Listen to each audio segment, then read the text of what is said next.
महामुनिराज की जय।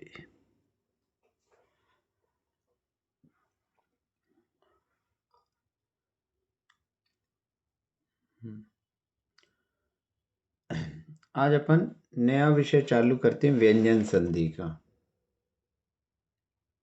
अपनी स्वर संधि हो गई थी, विसर्ग संधि हो गई थी। अब अपन व्यंजन संधि प्रारंभ करेंगे। तो व्यंजन संधि में क्या होगा कि दो व्यंजनों की संधि होगी। व्यंजन प्लस व्यंजन। स्वर संधि में स्वर प्लस स्वर रहता था, व्यंजन संधि में व्यंजन को व्यंजन से जोड़ा जाएगा। ठीक है। तो व्यंजन कितने हैं अपने? तो 33 व्यंजन हैं। ठीक है ना। इसमें अपन ने देखा था क, ख, ग, घ, च, छ, ज, झ, या, ट, ठ, ड, ढ, ण, त, थ, द, ध, न, प, फ, ब, भ, म। इसके अलावा ह, श, स, य, र, ल, व। तो इसमें अपन ने पहले देखा था कि ये जो 33 व्यंजन हैं, इन 33 में पांचों वर्गों के पहले और दूसरे वर्ण, उसके साथ ही साथ तीनों श, श, स, ये तीनों, तो ये टोटल हो गए 13, ये 10 और ये 3, तो 10 और 3 13, ये 13 घोष हैं, है ना।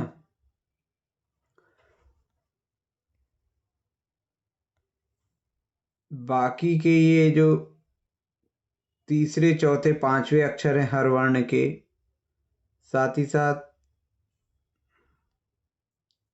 ये हा, यारा, लावा, है ना। तो ये 5 दिया हो गए 15 और ये हो गए 5, यारा, लावा, हा। तो ये 15 प्लस 5, ये 20 अघोष हैं।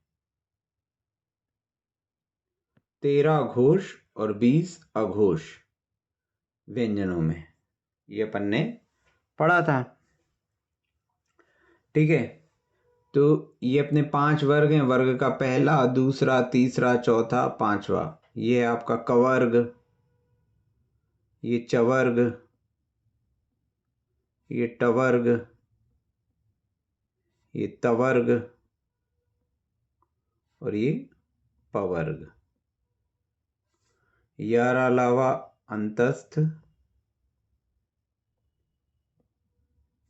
और ये हो गए ऊष्मा। ये संज्ञाएं अपन ने इनकी पढ़ी थी। ठीक है भैया जी। हाँ, ये शायद उल्टा लिखा गया, 13 अघोष है और 20 घोष है। Sorry sorry sorry sorry, thank you.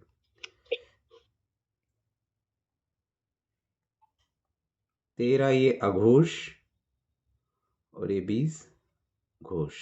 Thank you. ठीक है। तो ये अपने 5 वर्ग हो गए, कवर्ग, चवर्ग, टवर्ग, तवर्ग और पवर्ग। तो इन पांचों वर्गों में 5-5 वर्ण हैं। फिर तीनों श और ह ये हो गए ऊष्माण और यारा, लावा हो गए अंतस्थ। अब अपन संधि के नियम प्रारंभ करते हैं। पहला नियम,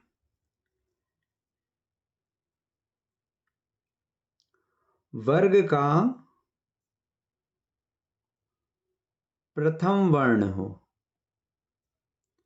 प्रथम अक्षर हो, वर्ग का प्रथम अक्षर हो, अर्थात वर्ग के प्रथम अक्षर क्या क्या हैं? तो कवर्ग का प्रथम अक्षर है क, है ना। चवर्ग का है च, टवर्ग का है ट, तवर्ग का है त और पवर्ग का है पा। मतलब इन पांचों में से कोई भी हो, ठीक है। उसके पश्चात क्या हो? अच्छा, ये हलंत के साथ होंगे क्योंकि ये व्यंजनांत होने चाहिए। अगर मान लो अपन ने लिखा राम धन राजा, तो यहां संधि मां और रा की नहीं हो रही है, यहां संधि हो रही आ और रा की। संधि का कोई नियम नहीं लगेगा यहाँ पे, लेकिन यहाँ इसके अंत में आ है और इसके प्रारंभ में रा है ना। तो यदि हम व्यंजन संधि देख रहे हैं तो जो पहले वाला शब्द है वो व्यंजनांत होना चाहिए, अर्थात उसके अंत में हल हो, है ना, तब वो व्यंजनांत होगा। जैसे रामात,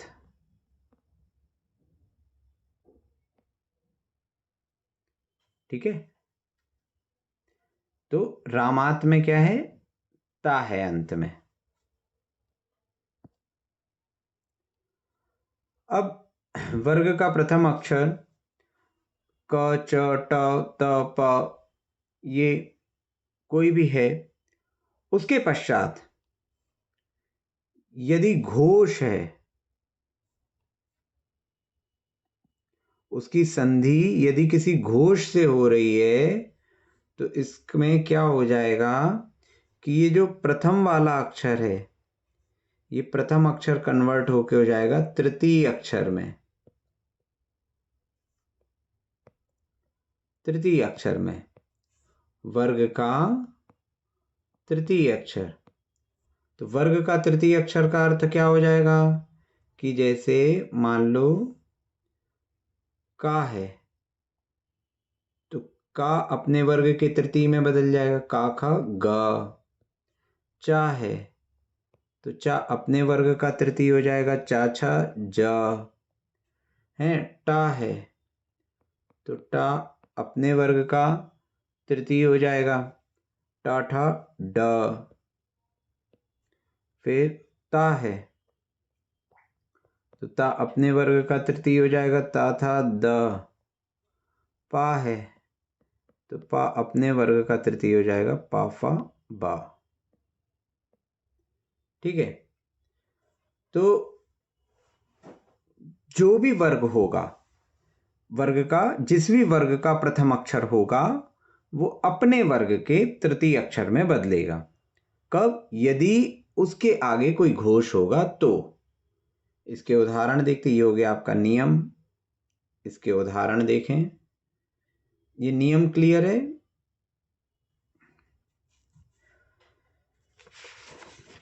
वर्ग का प्रथम अक्षर के परे घोष, ठीक है। जैसे अपन ने लिया उत,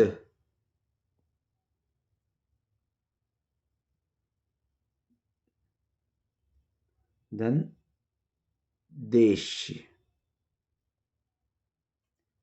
ठीक है। तो ये क्या हो गया? ता हो गया, ता वर्ग का प्रथम अक्षर है तो ये वर्ग का प्रथम अक्षर हो गया। यहाँ क्या है? दा, ता था दा, तो ये तृतीय अक्षर है, तृतीय अक्षर है अर्थात ये घोष है। तो ता अपने वर्ग का तृतीय हो जाएगा, तो ता का तृतीय अक्षर क्या होगा? ता था दा, तो ता के स्थान पे हो जाएगा दा, तो हो गया उद, और फिर देश, तो ये उद्देश्य।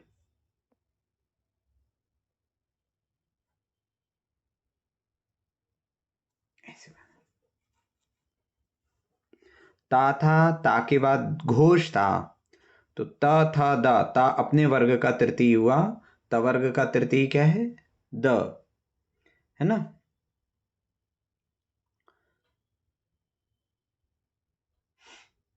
इसी प्रकार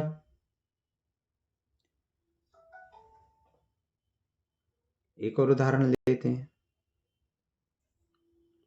भैया जी द घोष कैसे है, कैसे पता करेंगे? घोष की जो अपन ने परिभाषा दी वो अपन ने क्या दी कि घोष वो होते हैं वर्ग के तीसरे, चौथे और पांचवें अक्षर, है ना। वर्ग के अच्छा। जो तीसरे, चौथे, पांचवें अक्षर हैं तो ये घोष होते हैं। ये जो अपन ने नीले ब्रैकेट में रखे ना, ये सब घोष हैं, ठीक है। और ये जो 5 हैं, ये 20 घोष लिए थे ना अपन ने। 20 घोष कौन से हैं? 15 ये और 4 ये, 11 अलावा हा, ठीक है। ये घोष अघोष ये आपको याद रखने पड़ेंगे कि वर्ग का पहला, दूसरा और तीनों श ये हो गए आपके अघोष, और 11 अलावा हा और वर्ग के तीनों अक्षर लास्ट के, तीसरा, चौथा, पांचवा, ये हो गए आपके घोष। तो दा काय में दा ये लिखा है, ता था दा, दा वर्ग का तीसरा अक्षर है तो ये घोष है, ठीक है। क्लियर है? ठीक है। हाँ। ठीक है भैया।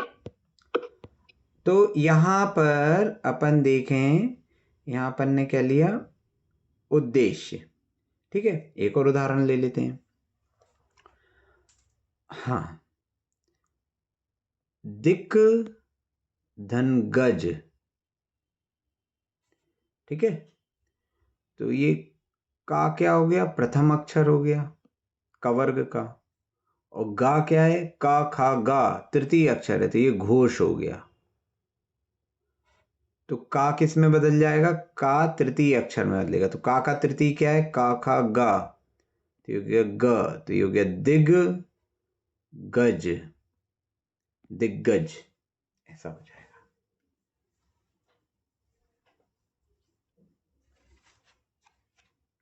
दिग्गज,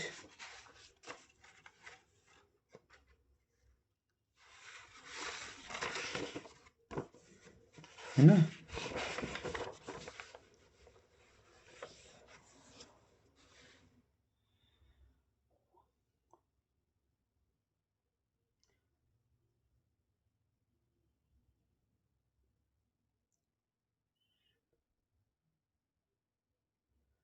ठीक है। भैया जी घोष घोष वैसा का वैसे ही रहेगा मतलब? हाँ, दूसरा वाला वैसे ही का वैसे ही रहेगा। जो दूसरा है आपका, जैसे देश है, देश वैसे ही का वैसे ही, गज है, गज वैसे ही का वैसे ही, इनमें कोई भी परिवर्तन नहीं होगा। परिवर्तन केवल जो प्रथम अक्षर में है उसमें रहेगा। घोष एज इट इज रहेगा। ये जो घोष है ये एज इट इज, जैसा है वैसा ही रहेगा, ठीक है। यस जी भैया।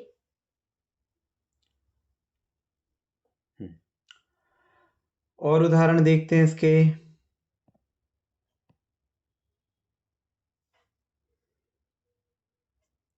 जैसे अपन दर्शन पाठ में देख रहे थे उस दिन, है ना, एक आया था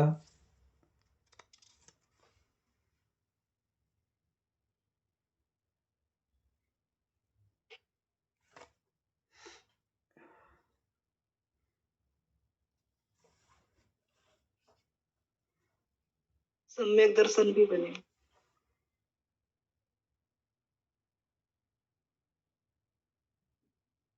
सम्यक दर्शन,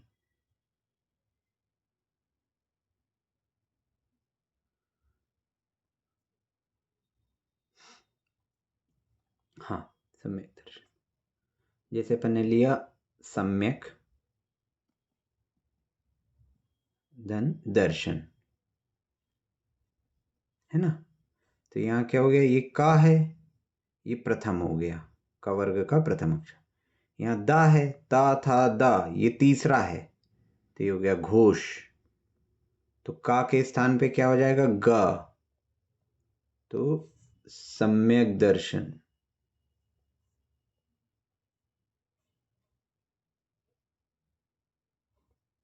ये हो जाएगा सम्यक दर्शन। तो सम्यक दर्शन को सम्यक दर्शन कैसे कहते हैं? कि का गा हो गया दा परे होने पे, है ना।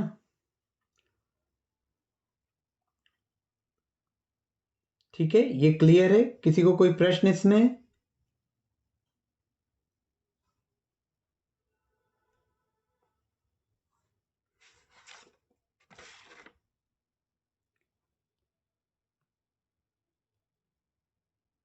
जैसे हमने कहा षठ,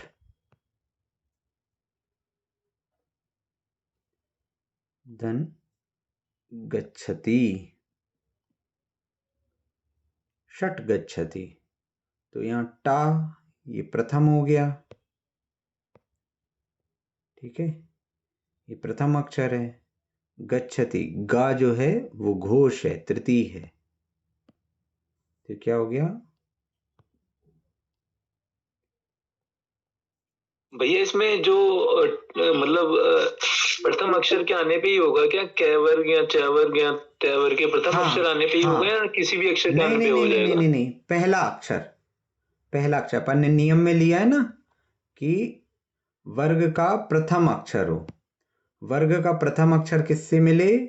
घोष से ठीक है मिले। भैया। वर्ग का प्रथम अक्षर घोष से मिले, है ना। ठीक है,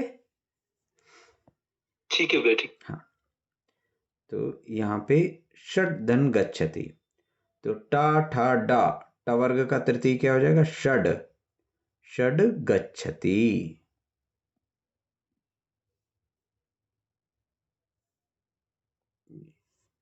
इसका टाठा डा हो गया, षड गच्छति हो गया। ठीक है, समझ में आ रहा है? में अपन दोनों बोल सकते हैं ना, मतलब जैसे सम्यक दर्शन भी बोलता है कोई, सम्यक दर्शन भी बोलता है, क भी बोलता है, ग भी बोलता है। नहीं, तो यदि अलग अलग लिख रहे हैं, अलग अलग लिख रहे हैं तो सम्यक दर्शन बोलेंगे। संधि नहीं, एक साथ लिख रहे हैं सम्यक दर्शन हो जाएगा। संधि हो गई, बिना संधि के भी लिख सकते हैं, संधि करके भी लिख सकते हैं, दोनों कर सकते हैं। संधि अनिवार्य नहीं रहती, है ना। संधि जो मूलतः रहती ना, संधि यदि आप करेंगे तो क्या है, आप जल्दी जल्दी बोल पाएंगे। यदि संधि नहीं करेंगे तो आपको बीच में पॉज लेने पड़ेंगे, आपको बीच में थोड़ा सा अंतर रखना पड़ेगा। तो जैसे आप सामान्य से देखें कि अपन जल्दी जल्दी बोलते हैं तो संधि ऑटोमेटिकली होती है, संधि होती है तो आप ज़्यादा आसानी से पढ़ पाते हैं, है ना। यदि संधि नहीं करेंगे तो एक एक शब्द आपको अलग अलग पढ़ना पड़ेगा, जिसमें आपको समय भी ज़्यादा लगेगा, है ना। हाँ हाँ, ठीक।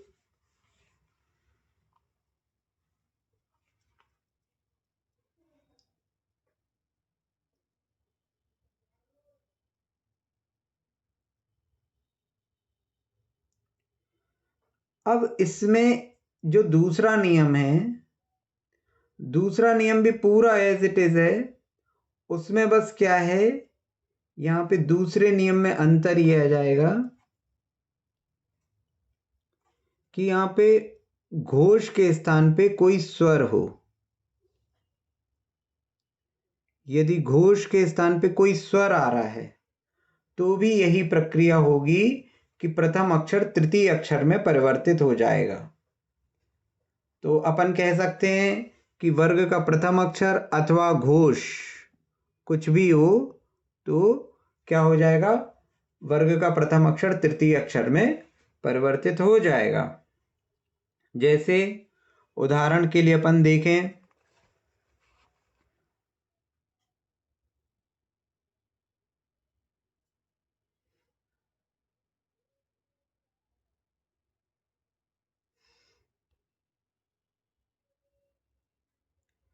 दिक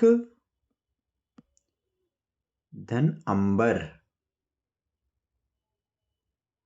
तो ये का हो गया प्रथम अक्षर और आ हो गया स्वर।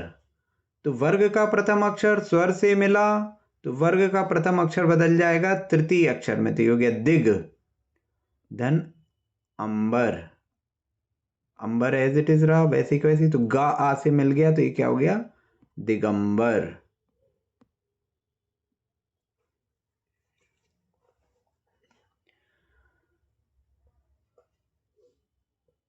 ठीक है। दिक धन अंबर, तो ये दिगंबर, काका गा बन गया। एक और उदाहरण ले लेते हैं।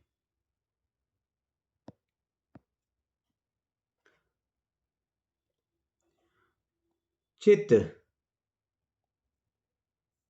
धन आनंद, ये अपन ने दर्शन पाठ में भी लिया था, चिदा। तो ता प्रथम अक्षर है, इसके परे आ है, ये स्वर है ना।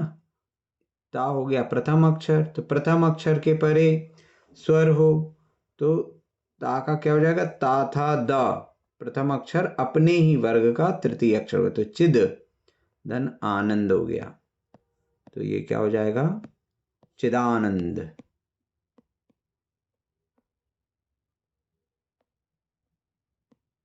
चिदानंद।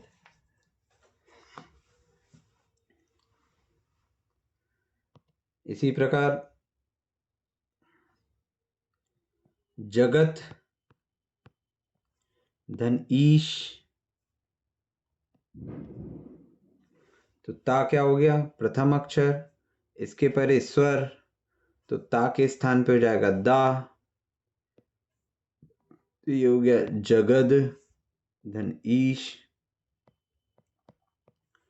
तो ये हो गया जगदीश। जगदीश।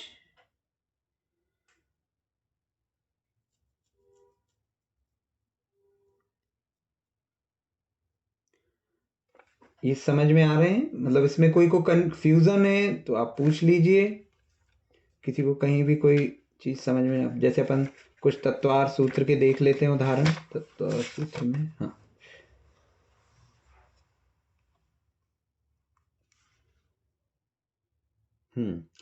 मोक्ष मार्गस्य नेतारम भेत्तारम कर्म भूभृताम ज्ञातारम विश्व तत्वानाम वंदे तद्गुण लब्धे, है ना। तो तद जो है वो आया है तत्गुण था,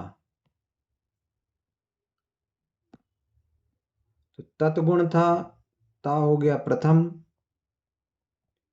और गा हो गया घोष, का खा गा तृतीय अक्षर है गा, तो ये हो गया घोष। तो क्या हो जाएगा, ता के स्थान पे ता था द, तो ये हो गया तद गुण। तो अपन ने क्या कहा, वंदे तद गुण लब्धे। ठीक है। अब जैसे आप इसके बाद देखें, ये सामान्य से पढ़ते नहीं हैं लोग, लेकिन अपन अगर देखें, त्रैकाल्यम द्रव्य षटकम है, नवपद सहितम जीव षटकाय लेश्या, षटकाय छयों कायों के जीव, तो यहाँ पे क्या है, षट धन काय। तो अब देखिए यहाँ क्या हुआ, टा जो था वो प्रथम था है, और का क्या है, का कवर्ग का प्रथम है, ये अघोष है, तो अघोष आया, तो इसमें कोई परिवर्तन नहीं हुआ, इसको अपन ने षटकाय ही लिखा, है ना। यदि घोष होता तो परिवर्तित होता, जैसे अपन ने षड्गच्छति किया था, यहाँ पे ये अपन ने भी लिया था षड्गच्छति,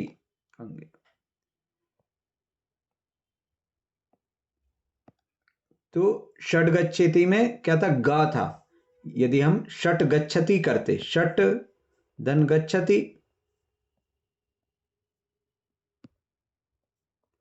है ना, या फिर हम इसको ले लें, ये क्या हो जाएगा, षड, गा क्या हो गया, यहां घोष हो गया,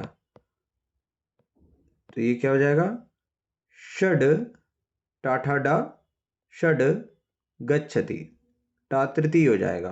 और यदि हम यहां पे ले लें षट धन द्रव्य, हाँ एव, तो यहां पर क्या हो गया, ये ए जो है ये स्वर है, तो स्वर में भी परिवर्तित होगा, तो ये क्या हो जाएगा, ये अपना तृतीय हो जाएगा, टाठा डा, तो षडेव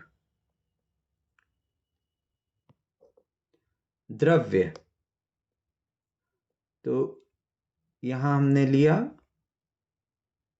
षट धन द्रव्य, है ना, 6 द्रव्य होती हैं, तो षट द्रव्य, तो यहाँ पे द जो है, ता था द घोष है, द घोष है, तो ये टा काय में बदलेगा, तृतीय में, टाठा ड, ठीक है, षड द्रव्य।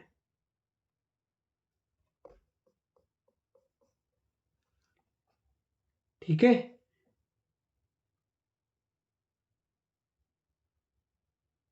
इसमें किसी को कोई प्रश्न पूछते जाइए आप, यदि कोई भी प्रश्न हो तो।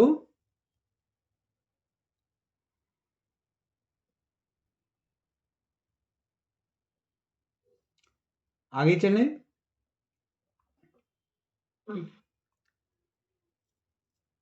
देखिए यहां पर अपन ने तत्वार्थ सूत्र में जो 10वां सूत्र है, क्या है, तत्प्रमाणे, तो यहां क्या है, तत् धन प्रमाणे, तो यहां क्या है, ये ता प्रथम है, पा भी प्रथम है, पा फा बा है, तो ये अघोष है पा, तो यहां पर इसलिए तद नहीं हुआ, यहां तत्प्रमाणे ही रहा, है ना, तत्प्रमाणे ही रहा। 10वें वाले में अगर आप देखेंगे, प्रथम अध्याय का 10वां सूत्र। लेकिन तत्गुण था, तो उसको अपन ने क्या किया था, मंगलाचरण में तद्गुण कर दिया था। क्यों? क्योंकि ग घोष था। तो देखिए अघोष में कोई परिवर्तन नहीं कर रहे, और घोष में अपन ने तृतीय अक्षर कर दिया। प्रमाणे आया, पा आया, तो पा अघोष था, तो तत्प्रमाणे वैसे ही का वैसे ही लिखा। और जब गुण की बात आई तो ग घोष है, तो तद्गुण, ता का दा हो गया। ठीक है, पहले वाला शब्द वही है, तत् ही प्रमाण के साथ जुड़ा, तत् ही गुण के साथ जुड़ा, लेकिन एक जगह परिवर्तन हो गया, है ना, तद्गुण हो गया, और दूसरी जगह परिवर्तन नहीं हुआ, तत्प्रमाणे वैसा का ही वैसा रहा। ठीक है, इसी प्रकार आगे देखेंगे आप 14वें सूत्र में, तत्वार्थ सूत्र के 14वां सूत्र अगर अपन देखें तो क्या, तदिंद्रिया इंद्रिय निमित्तम, तो यहां पे क्या है, तत् इंद्रिय,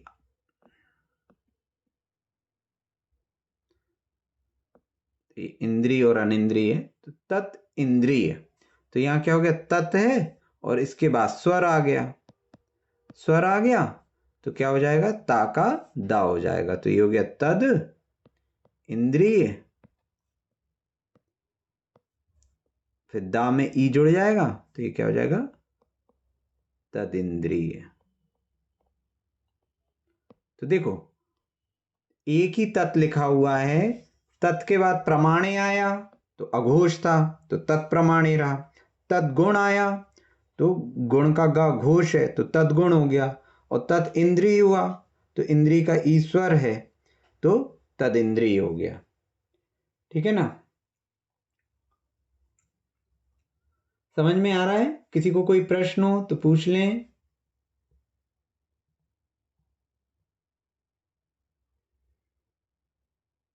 आ रहा है भैया। ठीक है,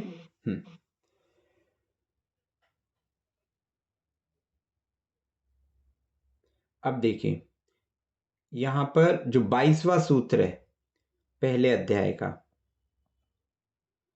क्षयोपशम निमित्त षड विकल्प शेषाणा, तो यहां क्या है, षट धन विकल्प,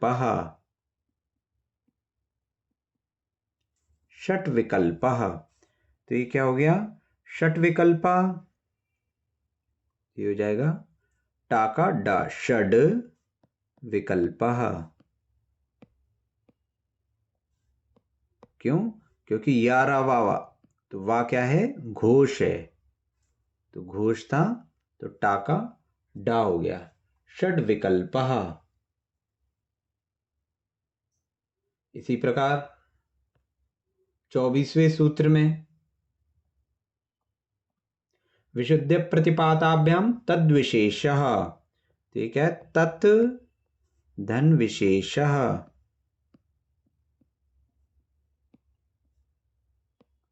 है ना, तो ता है, ता के परे वा आ गया, तो ये क्या हो गया, वा घोष है, तो ये हो गया ता का द, त थ द, तो तद विशेष। है ना। अब इसको वैसे भी लिख दिया जाता है, दा में वा ऐड करके, तद विशेष। वो लिखने की प्रक्रिया अलग अलग है, लेकिन आधा दा और वा ही है। तद विशेष।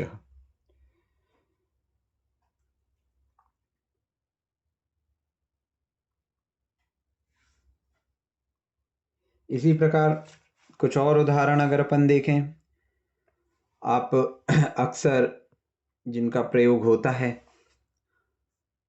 तत् धन अत्र, तो ये क्या हो जाता है, तदत्र। ता का हुआ दा, और दा जोड़ा आ से, तो तदत्र। सत धन आचार, ता प्रथम अक्षर है, उसके परे स्वर है, तो ता का दा हो गया, तो ये हो गया सदाचार।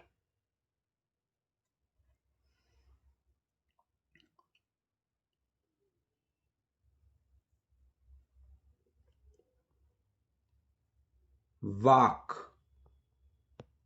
धन ईश, है ना।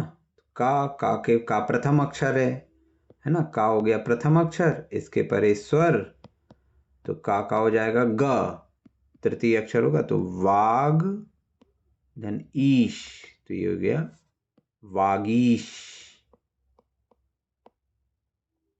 वागीश।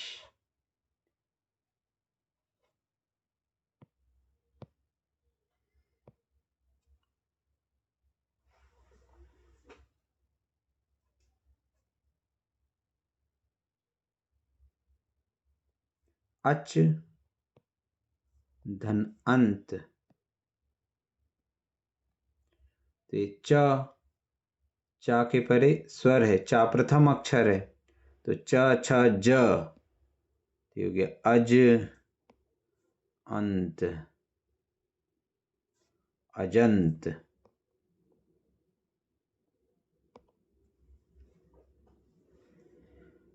तो ऐसे बहुत सारे उदाहरण आपको कई जगह पे मिल जाएंगे, है ना। तो इनको अपन को देखना होगा। क्या है नियम, प्रथम अक्षर, नियम एक बार फिर से देख लेते हैं। प्रथम अक्षर वर्ग का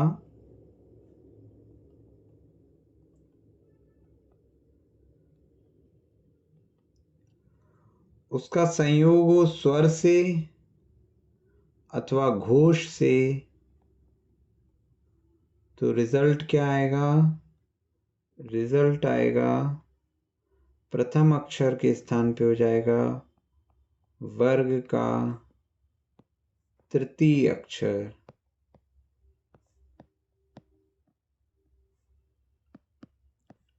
प्लस ये वैसा का वैसा।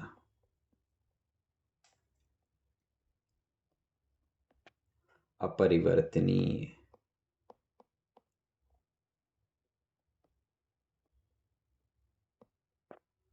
ठीक है। वर्ग का प्रथम अक्षर यदि वो जुड़ रहा है किसी स्वर अथवा घोष से, तो क्या हो जाएगा, प्रथम अक्षर के स्थान पे हो गया वर्ग का तृतीय अक्षर, और स्वर और घोष जो है वो वैसा ही रहेगा, उसमें कोई परिवर्तन नहीं होगा। ये आपका नियम हो गया।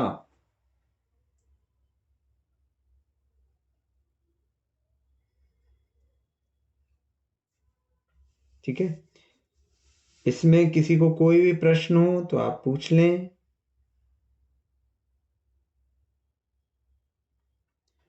अगला नियम करें, नहीं तो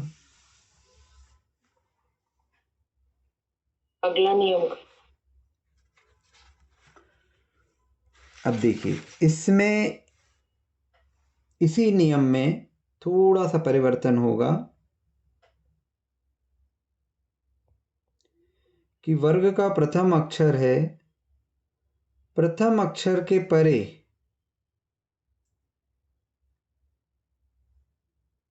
नियम हो रहा है ना भैया जी? जी तीसरा नियम हो रहा है ना? तीसरा नियम है। वर्ग का प्रथम अक्षर, उसको अगर जोड़ दें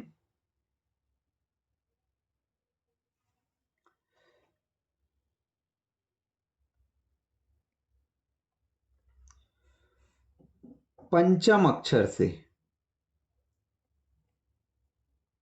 ठीक है, पंचम अक्षर कौन से हैं आपके, तो वर्ग का पंचम अक्षर ग, ये कवर्ग का है ना, चवर्ग का या, टवर्ग का णा, ये तो घोष ही होंगे ना भैया? हाँ ये घोष ही हैं। तो ये अपने आप में घोष भी हैं और इनको अनुनासिक भी कहा जाता है। अनुनासिक, अनुनासिक क्यों कहते हैं, क्योंकि इनकी आवाज नाक से आती है। अनुनासिक जो पंचम अक्षर हैं वो अनुनासिक भी हैं, घोष भी हैं, ठीक है।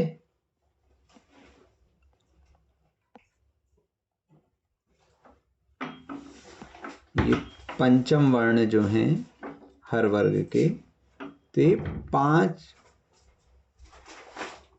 अनुनासिक होते हैं, ठीक है।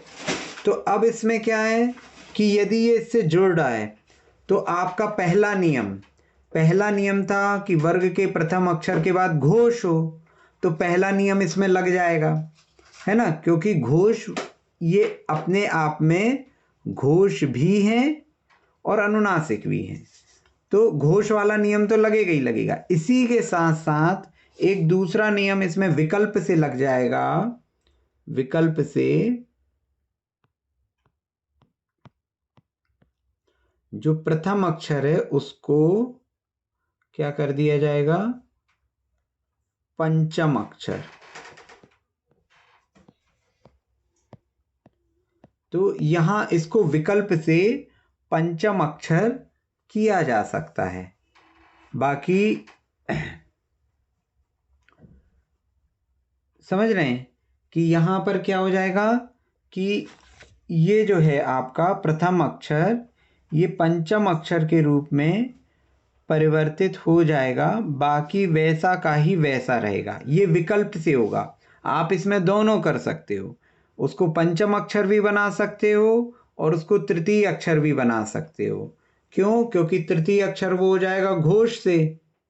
यदि आप पहला वाला नियम लगाओगे तो तृतीय अक्षर होगा, और यदि तीसरा वाला नियम लगाओगे तो पंचम अक्षर होगा, है ना। जैसे तत् धन नाम,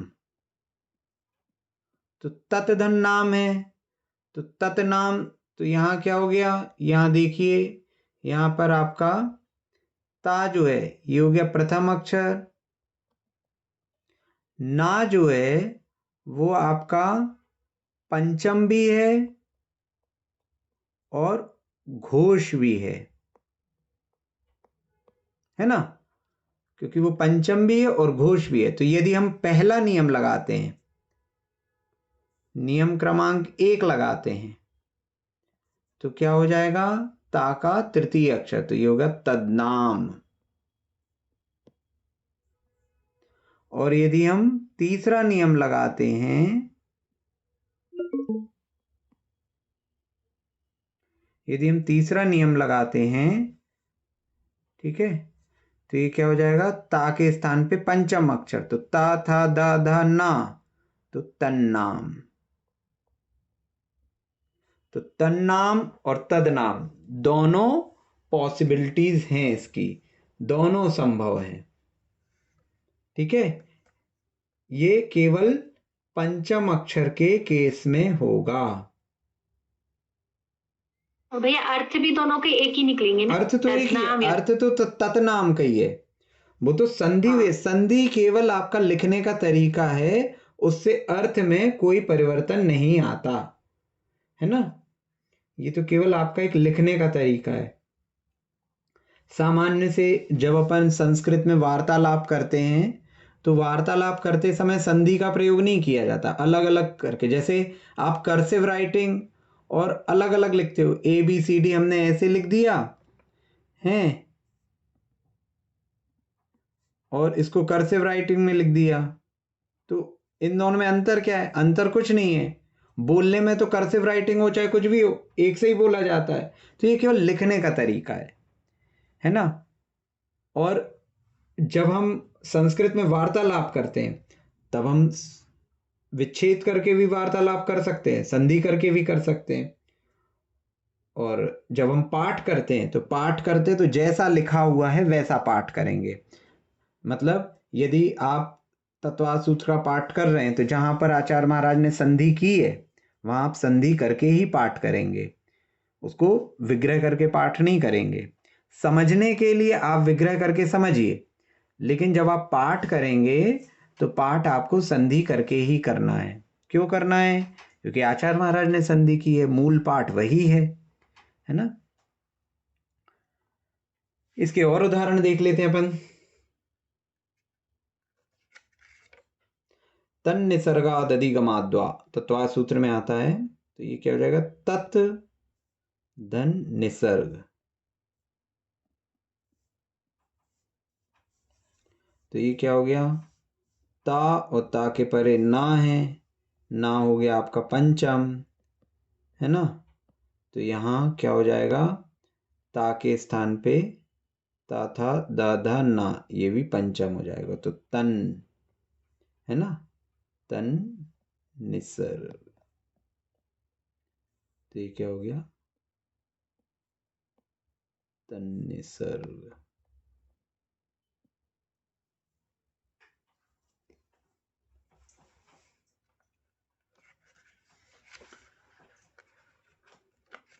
ठीक है ना। ऐसे आपको कई सारे यहाँ पर उदाहरण मिलेंगे, है ना। और आपको जो सामान्य से, हाँ, जैसे महावीर स्वामी का नाम क्या है?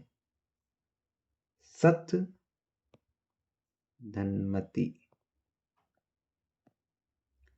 तो यहाँ क्या है? माँ पंचम है, ता हो गया आपका प्रथम, तो पंचम आ रहा है इसके बाद, तो ये क्या हो जाएगा? ता का माँ, तो सन्मति।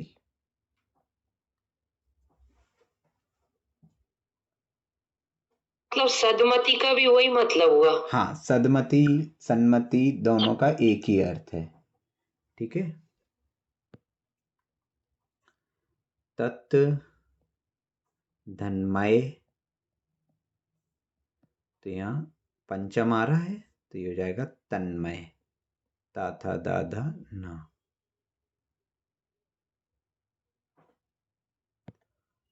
भक्तामर जी में आप लोग पढ़ते हो वाक धनमय, तो ये का के परे पंचम है, तो का का पंचम क्या हो जाएगा? का खा ग, तो ये हो जाएगा वांग।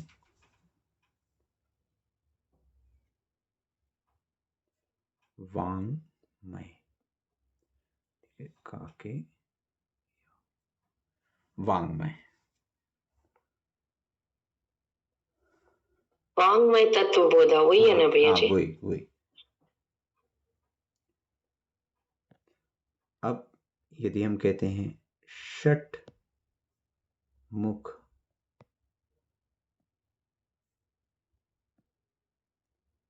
ठीक है, तो ये क्या हो जाएगा?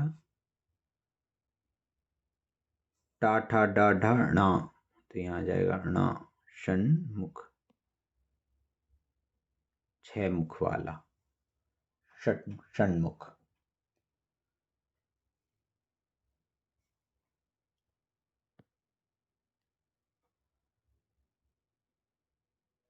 दिक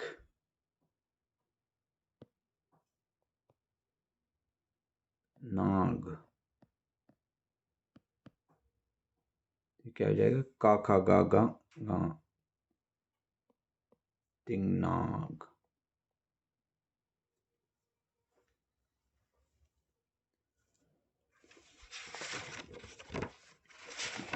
और इसके उदाहरण,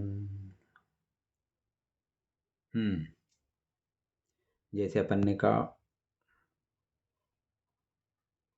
वाक धनमति।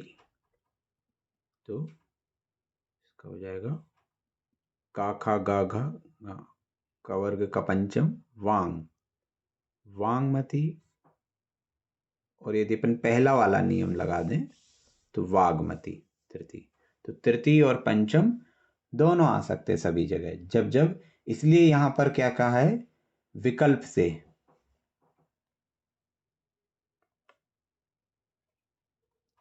तत् धन नयनम, ठीक है ना। तो यहां क्या है, ताका ता प्रथम हो गया, इसके परे पंचम है, तो ये हो जाएगा तन ता था दा धन्ना तन्नयनम। देखो ये चीज याद रखना कि जो पंचम बन रहा है वो जो प्रथम अक्षर है उसके वर्ग का बनेगा। जैसे गा आया तो ये कवर्ग का आया है पंचम, मानी आया यहाँ, ये वाला पंचम तो वैसे ही का वैसे ही, मति वैसा का ही वैसा है, का गांव हुआ है। अब तत्नयनम, अब यहाँ पे क्या है कि तवर्ग का पंचम भी ना है और सामने भी ना है, तो यहाँ तन्नयनम, या फिर यहाँ हो जाएगा तथा द तद नयनम। ये दोनों प्रकार से हो सकता है, ठीक है। तो ऐसे आप और भी देखिएगा, आपको बहुत सारी जगह मिलेंगे, तत्वार्थ सूत्र में भी मिलेंगे, भक्तामर जी में भी, सभी जगह मिलेंगे। तो उनको आप सॉल्व करने की कोशिश कीजिएगा, कुछ होमवर्क में भी दे रहे हैं तो उनको सॉल्व कीजिएगा। तो आज अपने 3 नियम हो गए, एक बार अपन रिवीजन कर लेते हैं। 3 नियम क्या हैं? पहला नियम था कि प्रथम अक्षर के परे घोष, तो प्रथम अक्षर का हो जाएगा तृतीय अक्षर।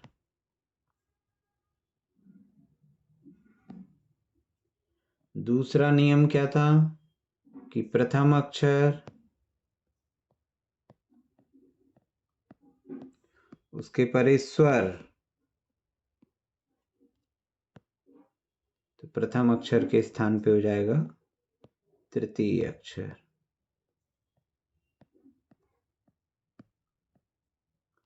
और तीसरा नियम था प्रथम अक्षर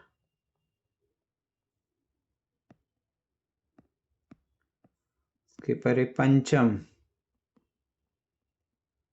अक्षर, पंचम अक्षर कह दो या फिर यहाँ पे अनुनासिक कह दें इसे अपन, है ना। अनुनासिक जो 5 होते हैं, कुछ भी कह सकते हैं, अनुनासिक हो अथवा प्रथम अक्षर हो, तो प्रथम अक्षर का हो जाएगा पंचम अक्षर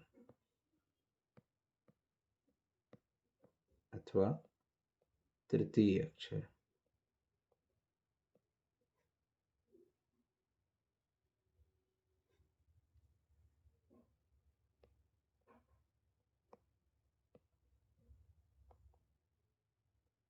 ठीक है, ये विकल्प से है, दोनों में से कुछ भी हो सकता है, ठीक है। तो ये 3 नियम आज अपन ने पढ़े, इनके उदाहरण देखे, इनमें कोई भी किसी को शंका हो तो बताए। क्लियर है ये तीनों नियम व्यंजन संधि के, ठीक है। तो इसके आगे के नियम अपन कल से चालू करते हैं, ठीक। सभी को जय जन, जिनवानी स्तुति कर लेंगे। बोध